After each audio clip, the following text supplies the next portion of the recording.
Working on a no spark problem on a 94 E350 Econoline. This is where the coil sits, back here near the back of the engine. And I'm trying to test it, see if it's any good. First thing I'm going to do here is check between the positive and minus wires on the coil.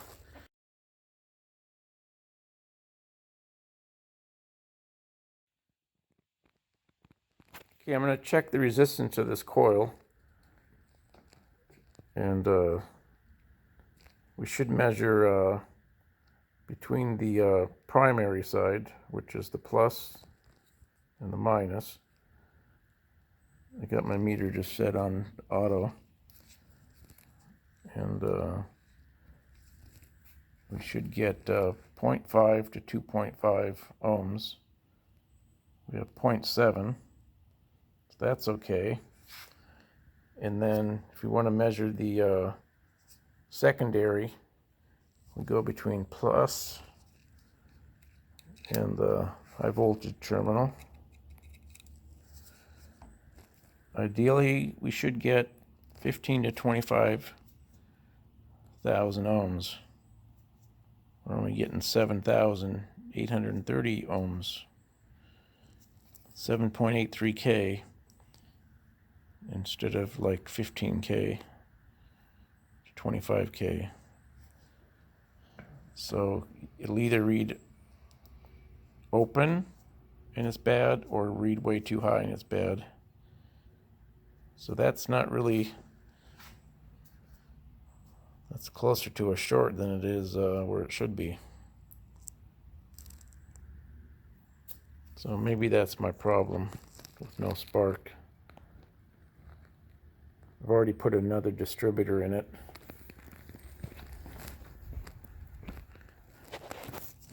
Because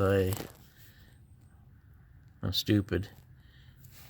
It didn't fix the problem. And I already bought a new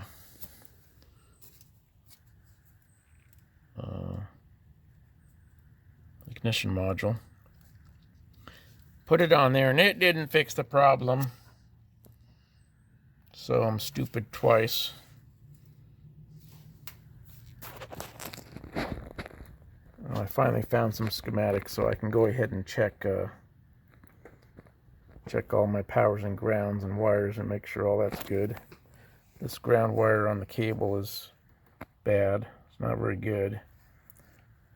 My understanding is this wire here, which is grounded here.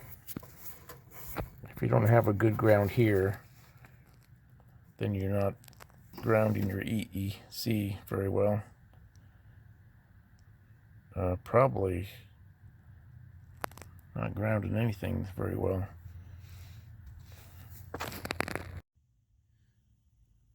Put the coil back in and hooked it all back up. It checked out just fine. I'm fairly sure there's no problem with this. We put it on another truck and it ran fine. I believe the ICM is okay. I'm still going to do some more tests on it.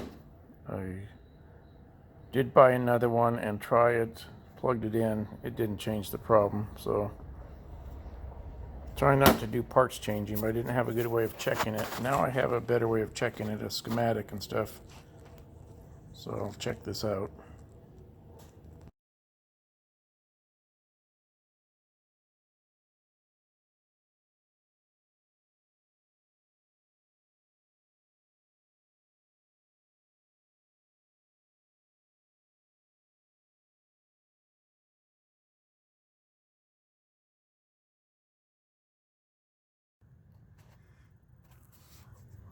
Okay, we're going for the EEC.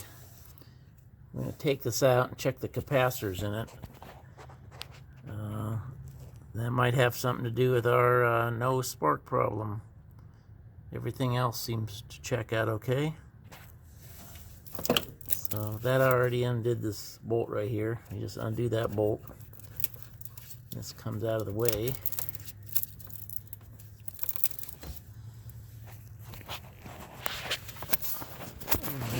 take a couple of bolts out of here.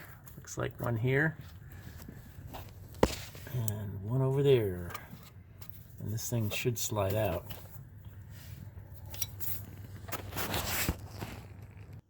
All right, she's out. That's what it looks like. It was in that hole there.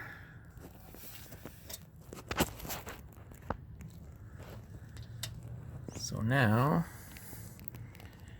what we're going to do is take this thing apart and check out there's 4 capacitors on the board in here that if they leak and go bad, they can cause your fuel pump to quit running. And thinking maybe I've got a capacitor in here that causes me to have no spark. Okay, so I've got the EEC opened up.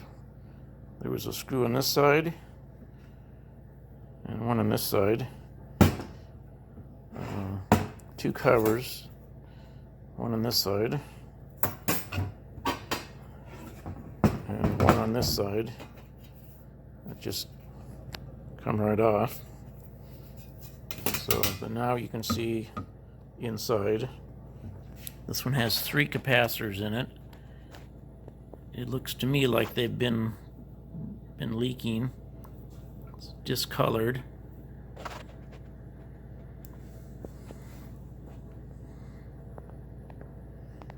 So we're going to change these 3 capacitors and see if anything is damaged. And then we'll put it back together and see if it works. That's what the back side looks like. Need to get to the back side to unsolder the capacitors.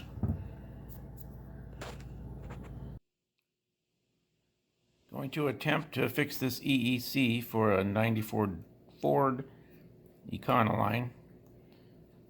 It's an E350. And it's got some bad capacitors in here.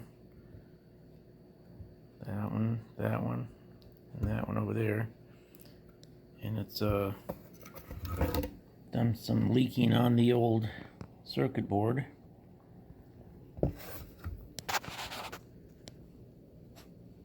I'll have to see if these traces here, any of them are bad. Repair those if I have to. That looks like it might be bad over there. So I bought the caps off a place called DigiKey. I bought 2 10 microfarads. I only need 1, so I bought 2 in case I mess one up. And then the 47 microfarad I bought 4. It only takes 2. So there's what they look like. I think that's the 10, and that's a 47 and a 47. Let's see if we can read that. Yeah, that's a 47. That's a 10. That's a 47 over there. Looks like we got a lot of leakage on this board. Messed up the traces. So hopefully we can fix this board. We don't have any spark. It started out as an intermittent spark and it went to no spark. So I think changing these capacitors will fix it if the traces are good, or if I can repair the traces that are bad. I fixed 3 traces here. One between this pin with this wire over to this pin here.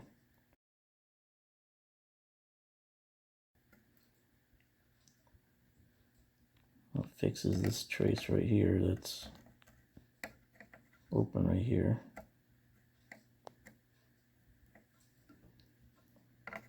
That's where the capacitor goes. Fix this one. Was broken right where it goes to the pin.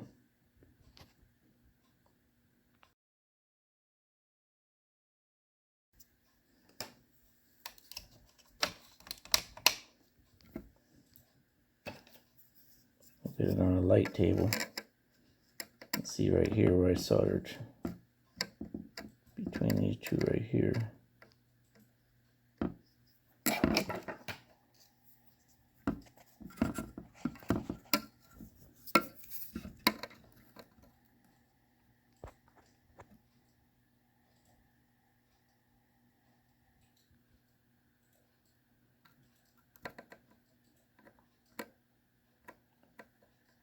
I just solder from here to this trace without soldering it to the one above it.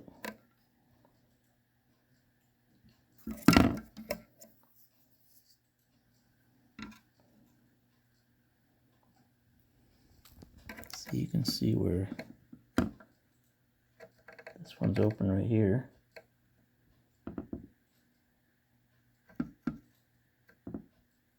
There. That wire runs between those two pins, fixes that.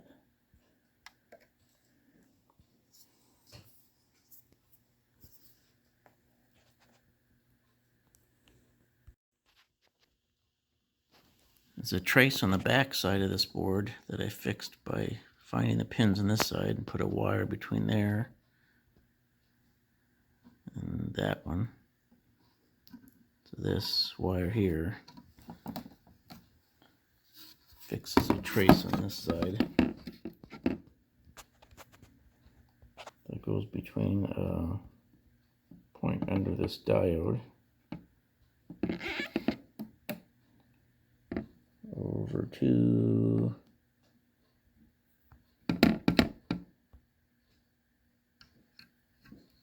one of the pins over here.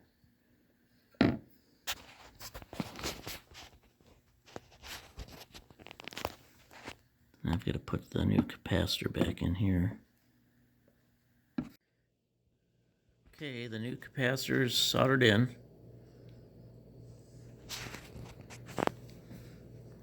Now I need to replace these two. It looks like I've got corrosion there too, so I hope I don't have to fix any more traces.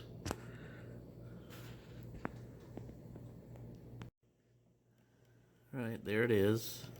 One leg there, one there. New one is soldered in. Doesn't look very good, does it? Let's see what the other side looks like. There it is right there.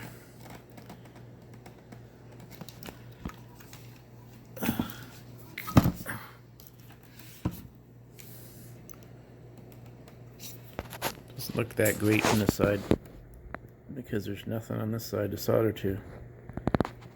Corroded away. So it's only soldered to the other side. Okay, I got one more to put in. It's right here. One of these holes is still filled up, so I got to get a hole made. This hole's fine. I fixed everything I can see wrong with this. I changed 3 capacitors, this one, and this one, and fixed a broken trace with this wire.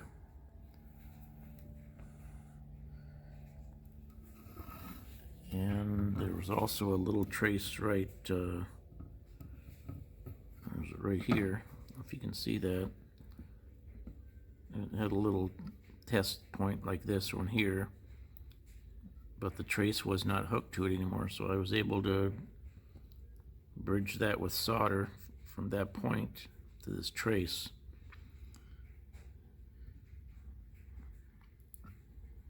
This goes from that test point to this test point. And there was another trace in here broken. I think it was this one here. Where was it? Focus. One of the ones down in here. I think this bottom one here. And I fixed that by running a wire on the back side. So that wire fixes a broken trace there. Now one way I was able to see the broken traces was I used a bright light behind it.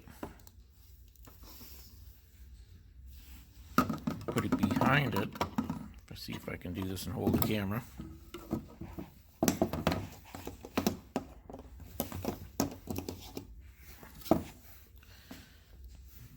So see if you hold a bright light behind it, you can see the broken traces. There's one there, you can see the, let's see here.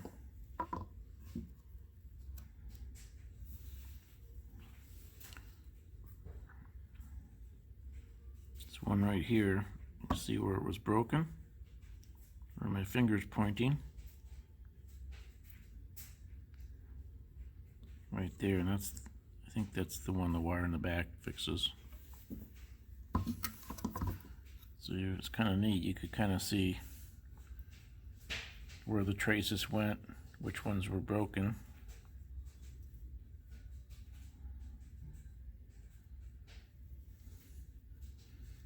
Didn't see any real damage down by these.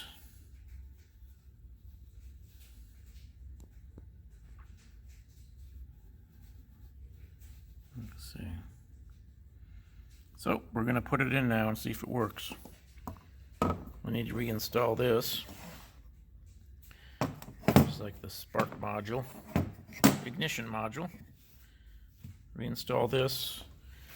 Before I put the covers on this, I'm going to plug it back into the van and see if it works. Probably plug it in and then put something around it, like a towel or something, so it doesn't short out anything. And put the battery back in and see what happens. Hopefully it starts up. Okay, everything's hooked up. Plug this back in.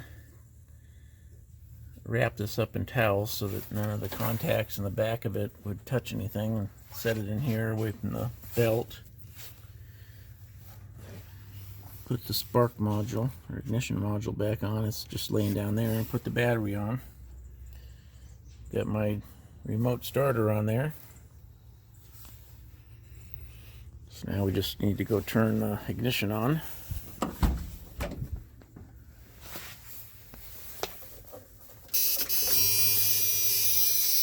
Alright, ignition. So it should start, right? Got one of these. See what happens. Oh yeah. She's running.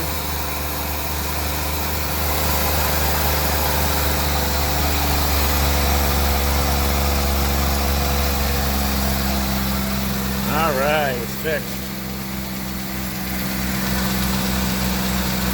Seems to run and idle better than it ever did.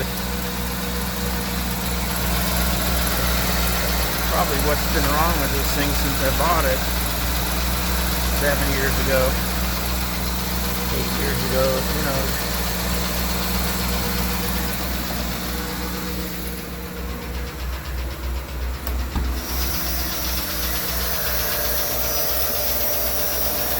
Alright. I'm sure I didn't need the distributor I put in this thing, but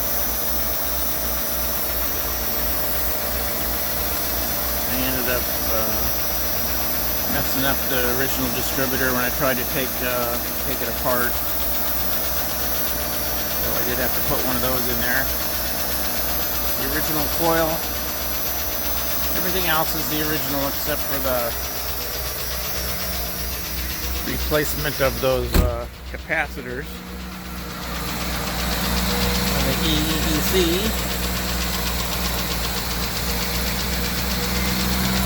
Wow. Okay, great.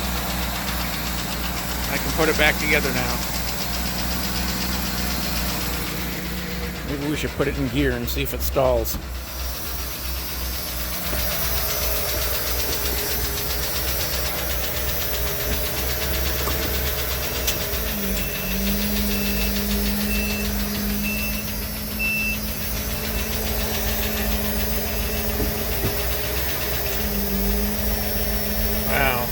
runs better than it ever did.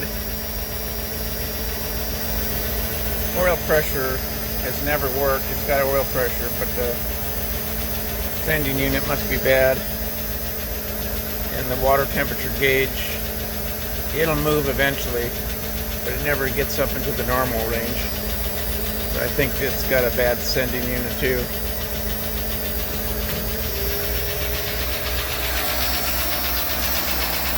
Alright, she's fixed.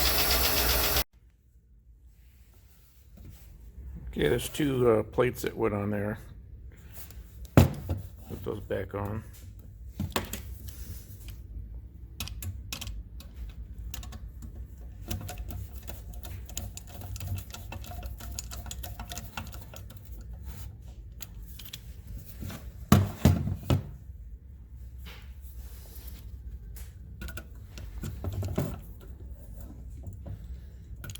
Okay, that's how it looks before I took it out. It's ready to go back in, and then there's this piece that holds it in there. We'll put it back in there, see if it still runs. Okay, it's a runner again. Still got stuff to put together, but that's back in place over there. The EEC. Batteries are sitting in here. The spark module back in there. And that relay's back up in there.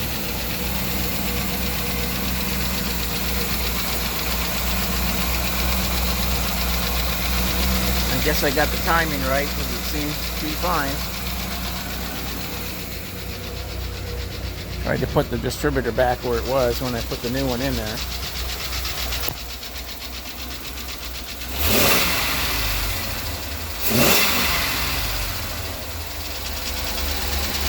Got this knocking noise. I don't know if it's lifters or an exhaust leak. It's been there since I've had it. It hasn't gotten any worse.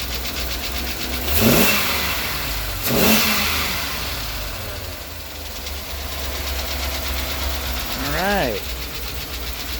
Now I can put the doghouse back on so the birds stay out of here.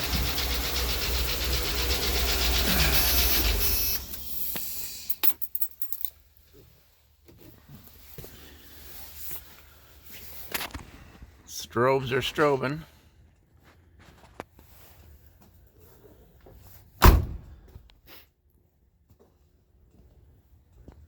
There's two strobes in there under that tarp. See one of them there.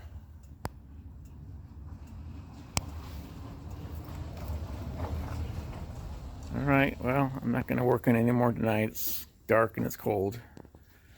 Finish this up tomorrow. That's all.